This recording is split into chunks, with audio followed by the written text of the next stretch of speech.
Berikut kita ikuti info sepekan.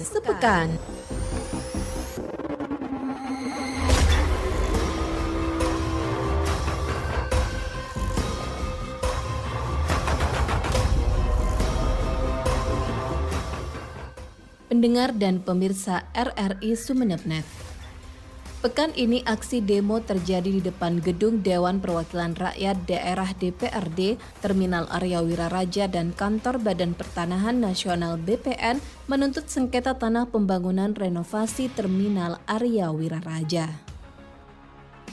Pemerintah Kabupaten Pamekasan menerapkan sistem pengundian nomor kios dan los bagi para pedagang yang akan kembali menempati Pasar Kolpajung. BPBD Kabupaten Sampang mencatat sebanyak 96 desa tahun ini dilanda kekeringan. KPU Bangkalan menyatakan proses coklit yang dilakukan petugas pemuktahiran data pemilih Pantarlih sudah mencapai 90% lebih. Seluruh informasi peristiwa politik, ekonomi, sosial, dan budaya di Madura tersebut kami rangkum dalam Info Sepekan edisi 14 Juli 2024 bersama saya, Rukaya Zen.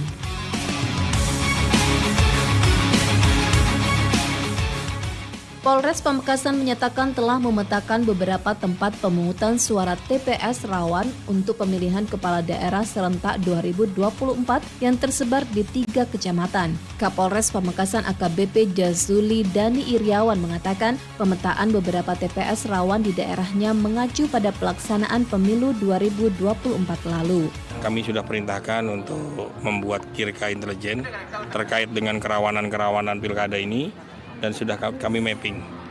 Iya, tingkat kerawanannya biasanya pada saat akan melakukan pemberian suara, pemilihan suara, dan bagaimana suara ini kita amankan supaya aman dan tidak ada gangguan sampai dengan gudang di KPU. Jumlahnya ada beberapa kecamatan yang mengacu kepada pemilu kemarin, mungkin di daerah Palengaan, di daerah Batu Marmar, di daerah Propo. Menurut Dani, hasil pemetaan itu telah dilaporkan ke Polda Jawa Timur sebagai informasi awal untuk menyiapkan pola pengamanan.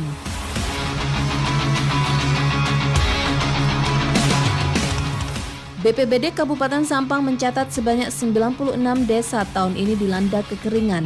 Kepala Pelaksana BPBD Sampang Chandra Romadoni Amin mengatakan hingga kini pendataan di tingkat kecamatan selesai bersama OPD terkait seperti Dinas PUPR, Dinas Sosial, dan PDAM. Berdasarkan data dari setiap kecamatan, jumlah desa berpotensi terdampak kekeringan tahun ini bertambah jika dibanding tahun sebelumnya. Nah, kalau yang sekarang ini jadi 96 gitu. Cuma yang kemarin ada desa-desa yang dusun-dusunnya sudah mulai berkurang gitu. Tapi ada yang nambah. Yang kritisnya nambah. Kalau kemarin kan cuma 62 desa gitu. Sekarang ini nambah cuma begini. Untuk dropping kalau dari anggaran yang ada jadi nanti setelah itu selesai, ini kami ajukan ke BPBD Provinsi dan BNPB. Sedangkan hasil pemetaan yang dilakukan oleh BPBD Kabupaten Bangkalan sebanyak 70 desa yang tersebar di 10 kecamatan berpotensi terdampak kekeringan.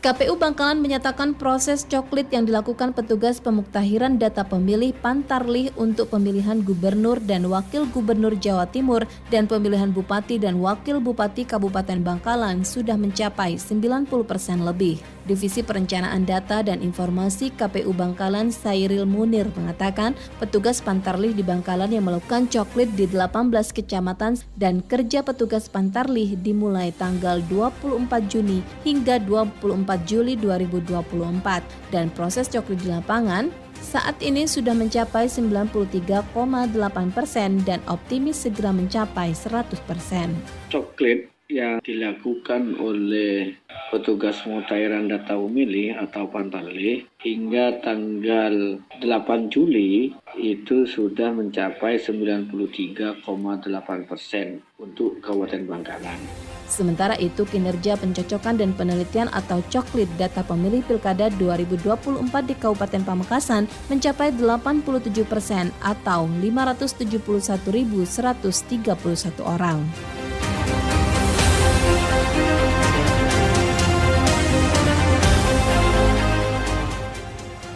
Lembaga Swadaya Masyarakat LSM Barisan Investigasi dan Informasi Keadilan Bidik Kabupaten Sumeneb, Gerakan Aksi Mahasiswa Sumeneb Gamas, dan Aliansi Mahasiswa Sumeneb melakukan aksi demo di depan gedung DPRD, Terminal Arya Wiraja, dan Kantor Badan Pertanahan Nasional BPN menuntut sengketa tanah pembangunan renovasi Terminal Arya Wiraja. Korlap Aksi Didik Haryanto mengungkapkan ada 4 tuntutan demonstran, yaitu menghentikan pekerjaan proyek di atas tanah sengketa milik warga, meminta Dewan segera merekomendasikan agar BPN mengukur ulang sengketa tanah tersebut, mengganti kerugian yang dialami oleh ahli waris, dan segera menangkap mafia tanah. Harapan ke depan tentu tidak ada lagi mafia-mafia tanah yang ada di Kabupaten Sumeneb ini. Kita basmi mafia tanah ini. Kita dukung pemerintah, kita dukung penegak hukum untuk membasmi seluruh elemen mafia tanah. Didik merinci total luas tanah Terminal Arya Wiraja sepanjang 20.000 meter persegi, namun sertifikat yang dibuat berdasar tanah negara hanya 11.000 meter persegi, sehingga 9.000 meter persegi sisanya diklaim milik warga ahli waris yang saat ini disengketakan.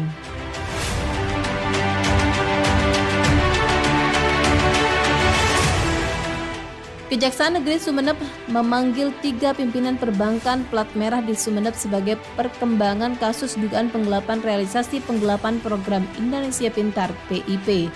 Kasih Intel Kejari Sumeneb Muhammad Indra Subrata menyampaikan pemanggilan ini merupakan kedua kalinya berkaitan dengan keterlibatan penyaluran atau realisasi bentuk PIP yang terjadi beberapa tahun lalu. Kasih Intel menambahkan, jika hasil penyelidikannya sudah rampung dan dianggap cukup bukti, maka akan dinaikkan ke penyidikan.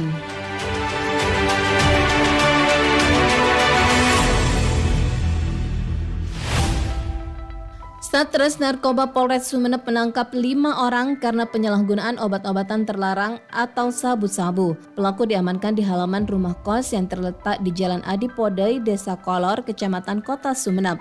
Ketika hendak diamankan, ungkap Widiarti, salah seorang pelaku, yaitu AH, sempat membuang barang buktinya, yakni 1 klip plastik yang diketahui berisikan sabu-sabu. Hal itu dilakukan agar petugas tidak menemukan barang bukti untuk menjeratnya. Adapun pasal yang diterapkan yaitu pasal 114 ayat 1 sub pasal 112 ayat 1 Undang-Undang RI nomor 35 tahun 2009 tentang narkotika.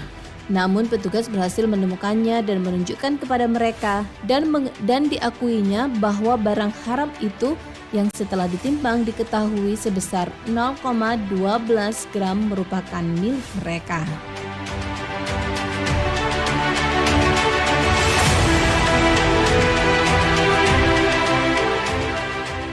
Pemerintah Kabupaten Pamekasan menerapkan sistem pengundian nomor kios dan los bagi para pedagang yang akan kembali menempati Pasar Kolpajung setelah direnovasi dengan anggaran puluhan miliar rupiah dari pemerintah pusat. Kepala Disperindak Pamekasan Ahmad Basri Yulianto mengatakan pengundian ini dilakukan sesuai zona komoditinya. Tidak serta-merta setelah pengundian mereka langsung bisa masuk, belum. Nanti akan ada persiapan, nanti serentak kapan bisa masuk ke Pasar Kolpajung. Kami berusaha secepatnya lah. Berdasarkan data Disperindak, ada 112 pedagang yang akan menempati Pasar Kolpajung. Jumlah tersebut sama dengan sebelum direnovasi.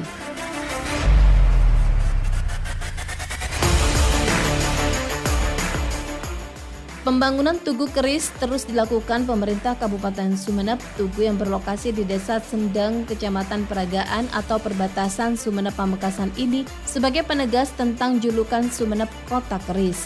Bupati Sumeneb Ahmad Fauzi Wongsoyudo mengatakan Tugu Keris dibangun sebagai penegas bahwa Sumeneb merupakan kota keris. Dijelaskan selain penanda tentang julukan Sumeneb, Tugu Keris juga bentuk apresiasi terhadap para empu yang terus menjaga warisan budaya. Bagian dari cara pemerintah daerah untuk menghargai warisan budaya yang namanya keris. Kabupaten Sumeneb adalah kota keris, salah satu kabupaten yang memiliki empu terbanyak di dunia dan itu pun juga mendapatkan pengakuan dari UNESCO. Nah itu salah satu kenapa kita membangun monumen Tugu Keris. Sehingga pada saat berbicara Sumeneb kota keris, kerisnya mana? Maka harus ada identitas. Salah satunya kita bangun di pintu masuk Kabupaten Sumeneb. Lokasi Tugu Keris yang berada di pintu masuk Kabupaten Sumeneb juga akan difungsikan sebagai rest area. Tidak hanya itu, sarana prasarana peningkatan ekonomi masyarakat juga menjadi bagian.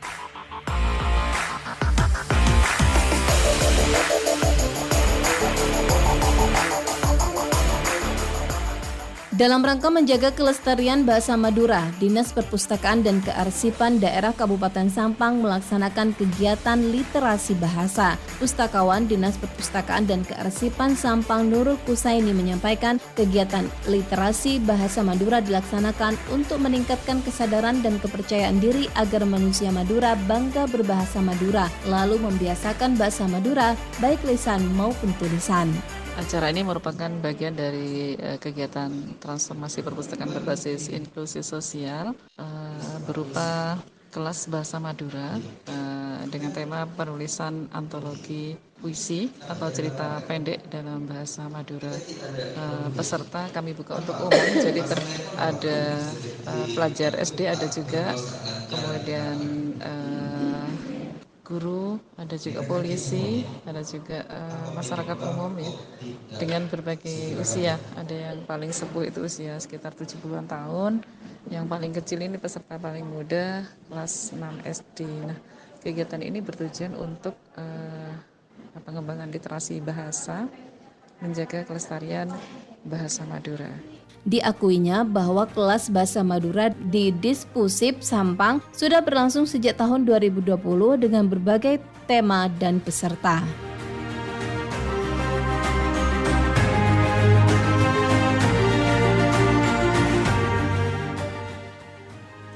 Sekian info sepekan edisi 14 Juli 2024, naskah dan narator Rukaya Zen, produksi Radio Republik Indonesia, Sumeneb.